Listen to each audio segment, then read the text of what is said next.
are joining us again for another edition of Behind the Scenes with the Weekend Crew. Good evening, I'm Valeria. It's actually serious on air. We gotta be serious, but then behind the scenes we get silly.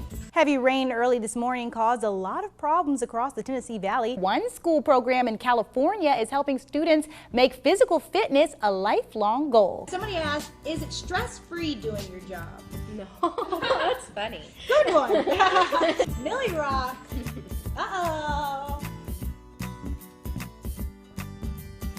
The jackpot grew to a record level of nearly $1 billion before tonight's drawing. They're probably more than ready to hop into their favorite Halloween costume. As soon as they went inside, they realized it was a lot bigger. Lead them back to Nashville. But they say that's not the end for them. Or if you're anything like me, you could be inside right now staying bundled up with some cocoa. Don't know your blood type? That's not a problem. Just come into any one of the blood assurance facilities and get tested. With Black History Month right around the corner, I think most people are upset by what she said and that it also came from a woman of color. Take a look. Who's Stacey Dash? Is she like related to Dame Dash? Stacey Dash seems to be a hot topic of discussion after the famous actress sat down with Fox News' Fox and Friends just days ago for one head-turning interview. We have to make up our minds. Either we want to have segregation or integration. And if we don't want segregation, then we need to get rid of channels like BET and the BET Awards. Just like there shouldn't be a Black History Month. You know, we're Americans, period. That's it. Of course, fellow celebrities wasted no time weighing in on what they thought of those controversial comments. White History Month is every other month. So Black History Month is there to spotlight, the history, and it's important, I think. The more that we focus on inclusion and a true representation of this country, I think that crazy lady will have less to say. And a few locals in our area aren't holding back on how they feel either. She's young, and she don't understand history. My youngest son is actually adopted from Ethiopia, so I truly have an African American in my family. And I think it's very important for Paulus to know that Africans played a very important role in the forming of this country. Even though it's 2016, we can teach them Black history, a new type of Black history.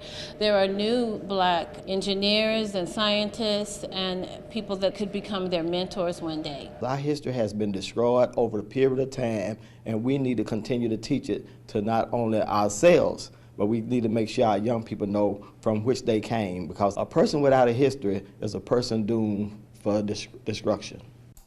Other heritage months include National American Indian Month in November, Jewish American Month in May, and National Hispanic Latino Month in September. The United States and Canada both celebrate Black History Month in February, but the United Kingdom recognizes Historic Month in October. Live in the digital studio, Valeria, News 12 Now. Rounds were fired into the residence, and as a result of that, one of our community members lost her life tonight. This information is so fresh, like I just found out. Like I don't even know how to comprehend what's going on right now. Amanda Crowder lost her older sister Tuesday night to what she calls a senseless murder. I hear stuff like this happening every day, every 2 hours, every 2-3 days. I'm logging onto Facebook, seeing rest in peace. Not once did I think that I was going to be one that received that message. According to the Chattanooga Police Department, 37-year-old Monica McMillan was shot in her home on the 3800 block of Highland Avenue. I'm in such shock that I haven't even really cried yet. Like, I'm still trying to figure out, did this really happen? Because I'm thinking she's at the hospital. Sadly, McMillan died shortly after police arrived on scene, leaving behind 2 young children. It's just too much. All these killings, they senseless for what? She didn't have nothing, so I know it couldn't have been over no money. She don't sell drugs. It was a place where people lived and lived every day, and unfortunately somebody shot into that residence and killed someone. And now police are asking for your help. We're looking for any information people can provide from us. Anyone that was standing down here, anyone that believes they knew the victim or the victim's family. All information is pertinent at this point. You don't keep silent. You can't keep silent for these people. They walking around shooting and killing your relatives, man. And you hiding it, covering it up. You know something. You know who did it. You know you heard something.